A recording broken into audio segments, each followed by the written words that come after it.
नमस्कार मित्रांनो, ऋतू बदलले की आरोग्याच्या तक्रारी सुरू होतात. घरातील सर्व लहान थोर सदस्यांना अधूनमधून सर्दी, पडसे, डोकेदुखी, ताप, पोटदुखी, जुलाब, अपचन, खोकला यासारखे विकार होत असतात. अशा विकारासाठी दरवेळी डॉक्टरकडे जाणे शक्य होत नाही. तसेच हे आजार सोबत घेऊन दैनंदिन कामे सुद्धा पूर्ण करता येत नाही आहे. आज आपण एक अशा आजाराबद्दल घरगुती 5 उपाय आपण करून हा आजार कशा पद्धतीने बरा करता येईल या संदर्भात माहिती जाणून घेणार आहोत. पोटातील अल्सर फक्त एका दिवसात गायब होते. ही गायब कशा पद्धतीने करायची या संदर्भात पूर्ण माहिती जाणून घेणार आहोत.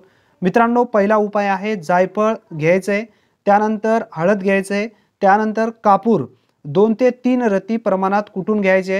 हे चूर्ण मधात घालून सेवन करायचे. याने सुद्धा अल्सर पूर्णपणे गायब होते. हळूहळू गायब होईल, परंतु पूर्णपणे नष्ट होण्यासाठी मदत होते. मित्रांनो, त्यानंतर दुसरा उपाय आहे 1 चमचा ओवा कुटून मधासह सेवन करणे. हा सुद्धा अल्सरसाठी एक लाभदायक ठरतं. त्यानंतर 1 ग्लास पाण्यात 2 चमचे मध घालून सेवन केल्याने सुद्धा अल्सर पूर्णपणे बरा होण्यास मदत होते. त्यानंतर जांभळाच्या सालीचे चूर्ण 10 ग्रॅम मधासह सेवन केल्याने सुद्धा चांगल्या पद्धतीने अल्सरवरती मदत होते आणि हे अल्सर पूर्ण कायमस्वरूपी दूर तुम्हाला करता येतं.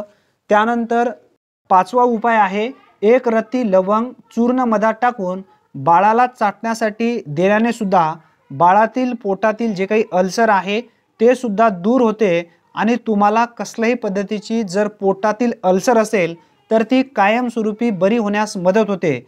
मित्रांनो, विदाऊट केमिकल युक्त हे सर्व घरगुती उपाय आहेत. नक्की एकदा करून पहा. हमखास तुम्हाला याची मदत नक्की होईल.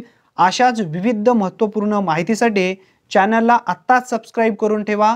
घरी बसल्या तुम्हाला सर्व अपडेट विदाऊट केमिकल शिवाय जे काही उपाययोजना आहेत घरगुती उपायाच्या विविध आजाराविषयीच्या सर्व तुम्हाला अपडेट मिळत जातील. धन्यवाद मित्रांनो. पुन्हा भेटूया नवीन व्हिडिओमध्ये नवीन माहितीसह.